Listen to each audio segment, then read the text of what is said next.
this video, we will be discussing about make lexicographically smallest array by swapping elements. You are given a zero indexed array of positive integers nums and a positive integer limit. In one operation, you can choose any two indices I and j and swap their values if the absolute difference between their values is less than equals to limit. Return the lexicographically smallest array that can be obtained by performing the operation any number of times. So what they are saying is that in the input, we are given an integer array nums and we are given another integer limit. Now what do they mean by this limit is that we can swap any two numbers from this nums array if the difference between both of them is less than or equals to this limit, right? So for example, if we consider this 1 and 3, so their absolute difference will be 2, which is less than equals to 2. So these two elements can be swapped with each other. But if we look at 1 and 9, so their absolute difference is 8, which is not less than equals to 2. So these two cannot be swapped with each other, right?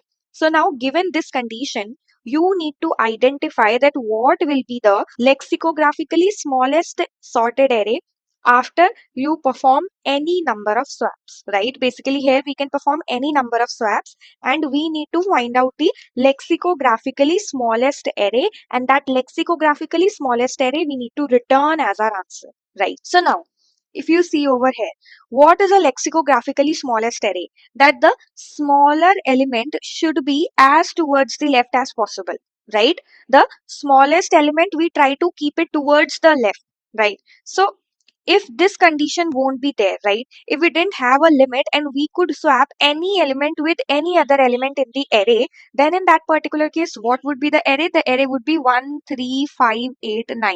That is, just sort the original array and this will be your lexicographically smallest array, right? But in our case, we are also given a limit, and because of this limit, this won't be our answer, right? So see, first of all, if we look at the example, the elements given to us are 1, 5, 3, 9, 8, right? So now if you see, can we swap 1 with 5? No. Can we swap 1 with 3? Yes. So that means these two can be swapped. Then can 1 swap with 9? No. With 8? No. Then can 5 swap with 3? Yes. Can 5 swap with 9? No. 8? No. Then can 3 swap with 9? No. With 8? No. Can 9 swap with 8? Yes. Right? And for 8, we don't have anything towards the right. So now, if you see that this is a group and this is another group, right? Because see, here 1 can be swapped with 3 and 3 can be swapped with 1. So this will kind of create a transitive property over here. How? So see, if I have elements 1, 5 and 3, or let us suppose that I have 5, 1, 3, right? Now in this particular case, in ideal case, what would be the lexicographically smallest array? It would be 1, 3, 5, right? But I cannot swap 5 with 1 because their difference is not less than equals to limit. But what I can do is that first I can swap 5 and 3, right? Because their absolute difference is less than equals to limit. So I will get 3, 1, 5. And then I can swap 3 and 1. So I will get 1, 3, 5.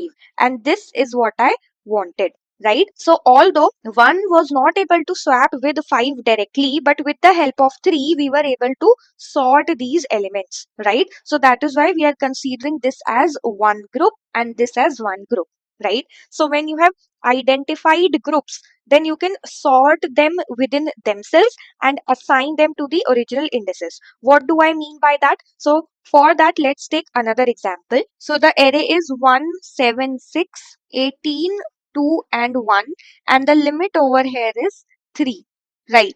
So now if you see over here, 1, can it be swapped with 7? No. With 6? No. With 18? No. With 2? Yes. With 1? Yes, right? So basically 1, 2, 1. This is creating one group. Then can 7 be swapped with 6? Yes. 18? No. 2? No. 1? No. So 7 and 6, they have one group. And then 18 is alone, right? We have formed the group for all the elements. So these elements can be swapped within themselves. These elements can be swapped within themselves and this can be swapped within themselves. So this will become 1, 1, 2. This will become 6, 7 and this will be 18. Right. So now what you will have to do is these elements which are present in the first group, originally they are present here and here at these three indices. So now what you will do is that when you have sorted them, the first element you will assign here, the second element you will assign here, and the third element you will assign here. Because for lexicographically smallest array, we want to assign smaller number to a smaller index. right? That is the reason originally these three numbers we have taken. So after sorting, this first element we'll put here, this element we'll put here, and this element we will put here, right? So it will be something like this: 1, 1, 2. Same will happen for this. We have taken these two, right? So 6 will be stored at this index and 7 at this. So this will be 6, 7, and 18 will be here only. And this will be your lexicographically smallest array which we need to return, right? So this is theoretically. So now how are we going to solve this? So see, for creating the groups, what we were doing, for each of the element, we were checking towards the right that with which of the elements it can swap, right? But if we will do this for all the elements, then it will be n square, right? And we cannot go till n square because of the constraints, right? So what we can do is, let me write the array here. So the original array is 1, 7, 6, 18, 2, 1, right? And the indices are 0, 1, 2, 3, 4, and 5. Now, if I sort this entire array, then what I will get? I will get 1, 1, 2, 7, 6, 18. Right.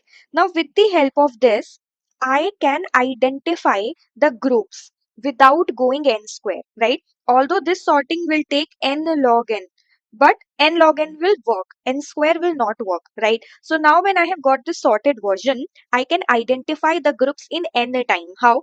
So see, what we can simply check is that if the current element, its difference with its previous element, if it is less than equals to limit, then these two will be the part of same group. Otherwise, this will create a new group, right? So for example, here 1 minus 1 is 0, which is less than equals to limit. So then that means these two will be part of same group. Then 2 minus 1 is 1, that is also less than equals to limit. So these three will be the part of same group.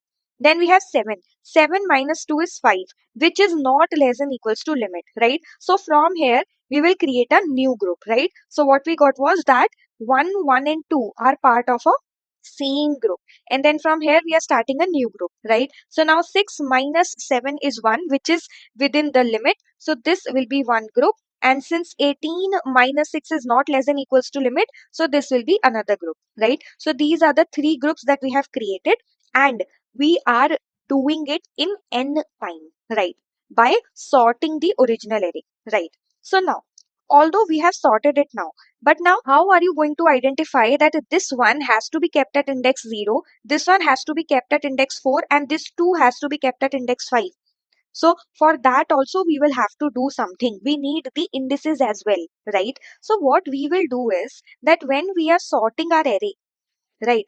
First of all, we will not sort this as it is, right? What we will do is that first we will create another vector where we will store each and every element with its index, right? So basically, we can store like this: 1, comma 0, 7, comma 1, 6, comma 2, and so on, right? So then in your vector, in the first element, basically in the vector, you can keep a pair. So in the pair, the first element will be the number and the second element will be the index, right? So once you have got this vector, what you can do is that you can sort this, right? So when you will sort this, you will get this particular thing and the indices as well, right? So you will have the indices also. This will be 0, 5, 4, 1, 2, and 3, right? So this particular vector, after sorting, it will look like this. Why? Because the first element is a number, right? So the vector will be sorted on the basis of the first value, which is our number. So it will look like this. And now we know the original indices as well, right? So right now this one is having its original index, which is 0. This one is having its original index, which is 5. But this one, we now need to keep it at index 4, right? We do not need to keep it at index 5, right? So what we can do is, when we know that these are part of the same group, so here, although these elements are sorted, what we want is that the smaller element should get a smaller index, right? So what we can do is that we can take these indices. We can take these indices, which is 0, 5, 4, and we can sort them. So this will be 0, 4, 5. And when you will sort them, what you can simply do is that at this first index, keep this value, at this first index, keep this value, and at this first index, keep this value, right? So now this one will go to index 0, this one will go to index 4, and this 2 will go to index 5, right? And that is what we needed, right? So see, how are you going to identify the groups? Basically, we saw that we will check that, okay, the difference of this with the previous element is within the limit, so it is part of the same group. But how are you storing it?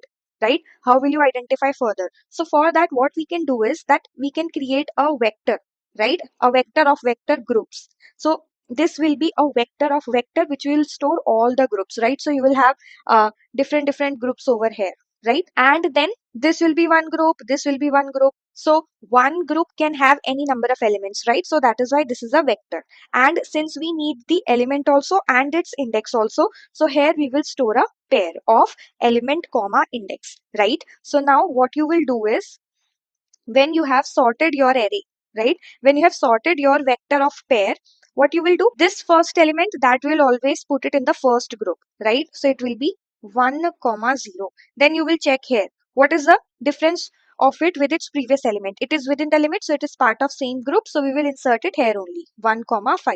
Then we'll check for 2, its difference with 1, it is within the limit, so it will also be the part of same group, so 2 comma 4, right? Then with 7, when we'll check, then we'll identify that it is forming a new group. So we'll put it in a new group, 7 comma 1. And then 6 comma 2 will also be here. And then 18 comma 3 will come here. So this is how our vector of pair, which will be groups, it will look like this, right? Now in this, each of the groups, all the elements are already sorted. What we can simply do is that we will take one group, we will take all of its indices, right? And we will sort them. When we will sort them, what we'll do is, at index 0 we will keep a 1, at index 4 we will keep a 1, at index 5 we will keep a 2, right? So basically here we are already having a 1, here we will have a 1, and here we'll have a 2, right? Then we will move on to the next group. So next group is this. So actually when you had sorted this array, then here we would have a 6 and here we would have a 7, right?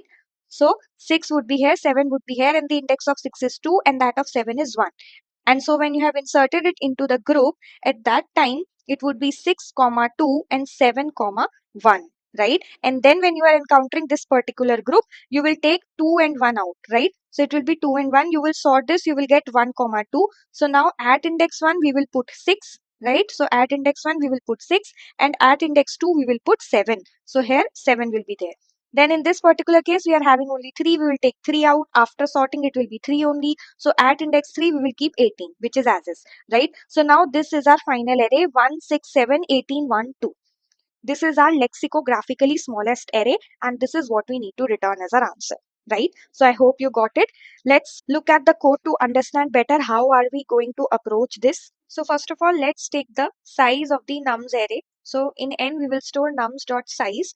And then now what we want is that we want to store all the elements in the nums with their indices so that we can sort them keeping their indices intact, right? So we will create a vector of pair, right, which will store an integer comma integer, right? Let's name it num in. Basically it is denoting that in the first value we are keeping the number and in the second value we are keeping the index, right? So we will run a for loop of I starting from 0 going till n, and then we'll do I plus plus.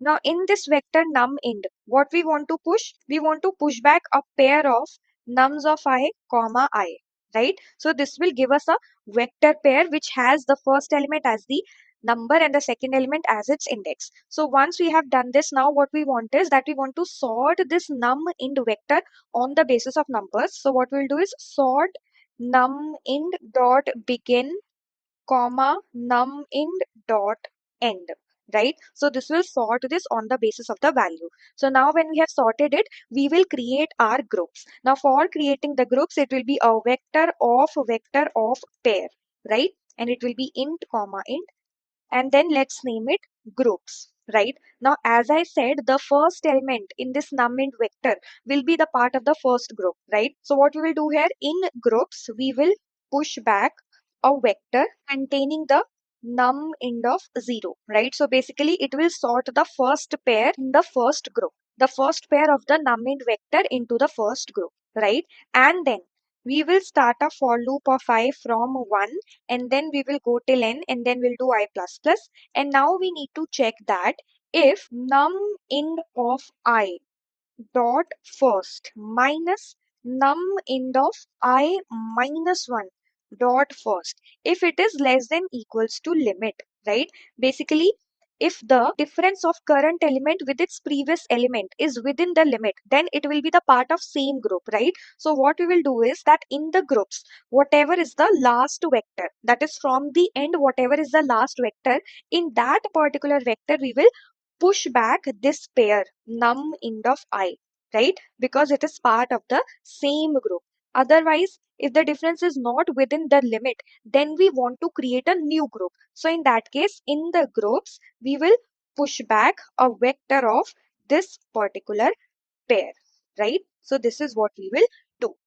So with this, we will be able to form our groups. Now that we have got our groups, what we want is that we want to take the indices of each of the groups, sort them individually, and then put their values in the original array, right? So for auto group in groups, right? So this will give you each of the groups, right? Now from each of the group, we want indices. So we will create a vector of integer indices, right? And then in this group, we will traverse. So when you will traverse in a group, you will get a pair of what? The number comma the index. But right now we want only the index, so we can keep an underscore over here. So basically we keep an underscore when we do not want that particular variable to be used anywhere, right? And the second value is the index which we want. So this we will get from each of the group. And then what we will do is that in the indices vector, we will push back the index, right? So now you have got all the indices which are part of this group, right? So now we will sort these indices. So sort indices dot begin comma indices dot end, right? So now when you have sorted it, what we will do is that at the first index, we will put the first value which is present in this group. Then on the second index, we will put the second value of the group and so on, right? So what we'll do is we will run a for loop of I starting from 0, going till indices dot size, and then we'll do I plus plus. And then inside this, what we will do is that in the original array num, at the index indices of I, we will put group of I dot first, right? So basically, whatever was this index, at this particular index in the nums, we are keeping the ith value, right? So this will give us our answer, and at the end we can just return our original array which is nums, right? So let's try to run this now. I hope there are no spelling mistakes. So as you can see over here, we are running a for loop n times, and then here also we are running a for loop n times. But here we are sorting our num into vector, which will take n log n time, right? And then here we are taking all the groups, right? Now all the groups combined will take n time, because here we are traversing inside individual groups also. So this will overall take n time, right? But the dominating one over here is this n log n, right? So the time complexity over here will be order of n log n. And if we look at the space complexity, so we have taken a vector of pair num in, right? Its size will be equals to n, right? And then here we have taken a vector pair of groups, which will total be n, right? So basically, we can say that the space complexity over here will be order of n. So let's try to submit this now. So it got accepted. Thank you so much for watching. Please like the video and subscribe our channel.